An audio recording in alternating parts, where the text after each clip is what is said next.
Morning, students. Very good morning to you all in the new session, that is 2021-22.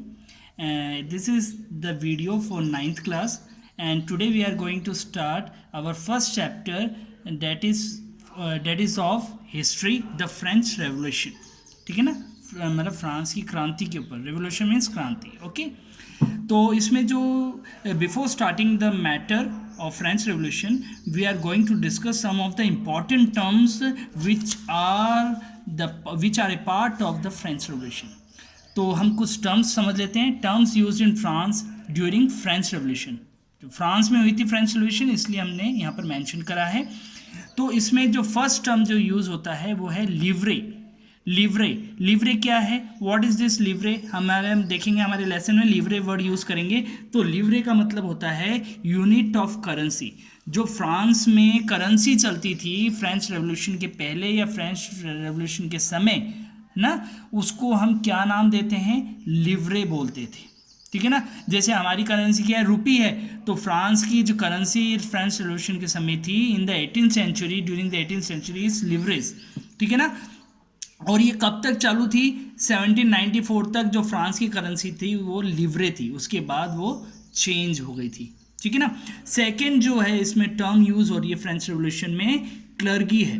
Clergy क्या है, clergy का term का meaning क्या होता है, तो ये होता है group of persons invested with special functions in the church. दो चर्च के स्पेशल जो अथॉरिटीज़ होती हैं, जो ऑफिसर्स लेवल पे होते हैं, जैसे फादर होता है, पॉप होता है, सिस्टर्स होती हैं, बिशप होता है, आर्च बिशप होता है. ये जो मतलब चर्च में काम करने वाले के ऑफिसर्स के नाम मैंने आपको बताए हैं, bishop, arch bishop, nuns, father ना. पॉप तो हम जानते हैं उनका सुप्रीम हेड होता है. तो क्लर्गी मतलब चर्च में जो ऑफिसर्स होते हैं या जो चर्च का पार्ट होते हैं वो क्या कहलाते थे, क्लर्गी कहलाते थे. सेकेंड है तीथे. तीथे क्या है, a tax levied by the church. एक ऐसा टैक्स जो चर्च लोगों पे लगाता था, मतलब फ्रांस की पॉपुलेशन पे लगाता था, वहाँ के लोगों पे लगाता था. मतलब वो टैक्स कौन लगाता था, चर्च लगाता था, मतलब फादर बिशप ये लगाते थे. अब वो क्या होता था, comprising of 1/10 of the agriculture produce.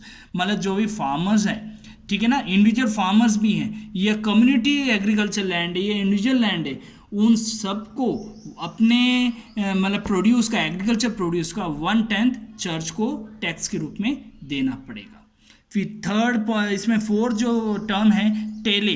टेले क्या है, tax to be paid directly to the state.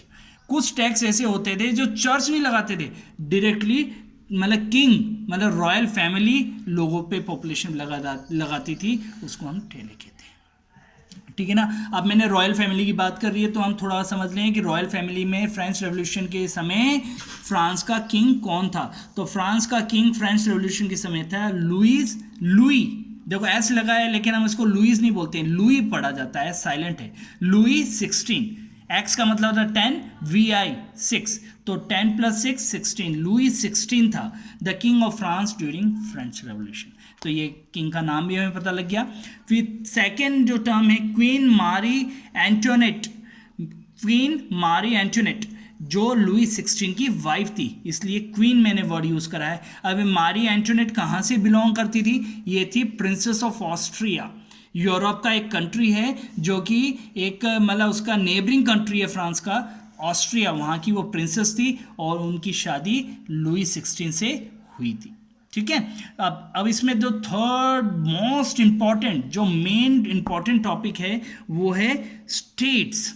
उसमें से थर्ड स्टेट का, फर्स्ट सेकंड का तो मैं बाद में बताऊंगा, लेकिन थर्ड स्टेट के बारे में बताता हूं.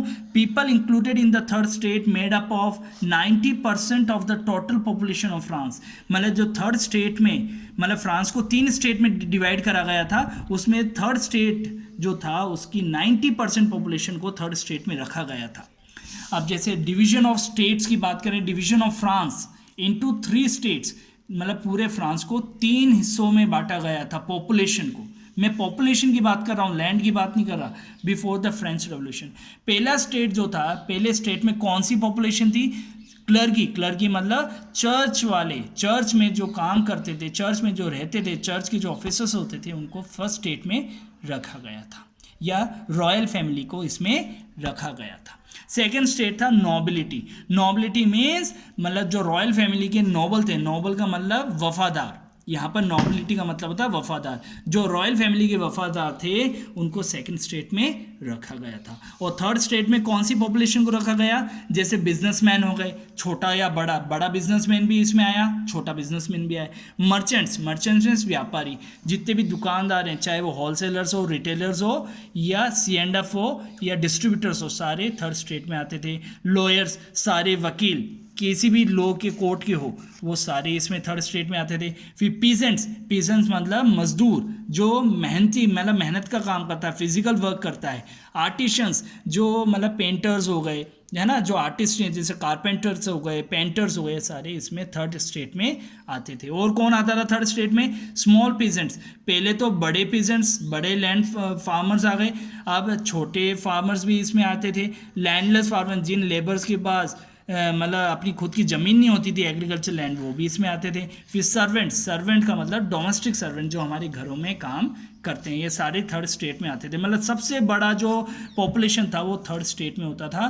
फर्स्ट और सेकंड स्टेट में तो थोड़ी सी 10% पॉपुलेशन थी। अब इम्पॉर्टेंट नोट जो अभी तक मैंने आपको बताया है टर्म्स और स्टेट्स के बारे में, वो आप थोड़ा सा ध्यान से देखना। स्टेट 1 में, state 1 and 2 are free not to pay any tax to the state. मतलब फर्स्ट स्टेट और सेकंड स्टेट, मतलब चर्च के जो लोग हैं या रॉयल फैमिली और या रॉयल फैमिली के जो वफादार हैं, उनको कोई भी टैक्स देने की ज़रूरत नहीं होती थी। उनको एकदम फ्री कर दिया गया था कि वो कोई भी टैक्स, किसी भी प्रकार का, ना प्रॉपर्टी टैक्स देंगे, ना सेल टैक्स देंगे, ना इनकम टैक्स देंगे, कोई भी टैक्स नहीं देंगे। इसलिए मैंने लिखा है are free not to pay any tax to the state. अब टैक्स देगा कौन, क्योंकि हम तो सब टैक्स देते हैं, लेकिन उस समय फ्रांस में टैक्स कौन देता था, people of the third state. People of the third state have to bear और पे द टैक्स। मतलब जो थर्ड स्टेट की ये पीजेंट्स हो गए, बिजनेसमैन हो गए, मर्चेंट्स हो गए, लॉयर्स हो गए, लैंडलेस फार्मर हो गए, डोमेस्टिक वर्कर्स हो गए, सर्वेंट्स हो गए, इनको सारा टैक्स देना पड़ता था। और सारा रेवेन्यू भी, जो गवर्नमेंट के पास जो रेवेन्यू डिपार्टमेंट होता है, जो सोर्स ऑफ इनकम होता है, वो सारा टैक्स के थ्रू इन थर्ड स्टेट के द्वारा ही गवर्नमेंट को पे होता था। तो दो बातें सामने आई हैं, स्टेट 1 और 2 तो टैक्स से एकदम फ्री कर दिए गए, उनको कोई भी टैक्स नहीं देना है ना, और थर्ड स्टेट को सारा टैक्स देना पड़ता था, उनका रेवेन्यू थर्ड स्टेट से ही आता था।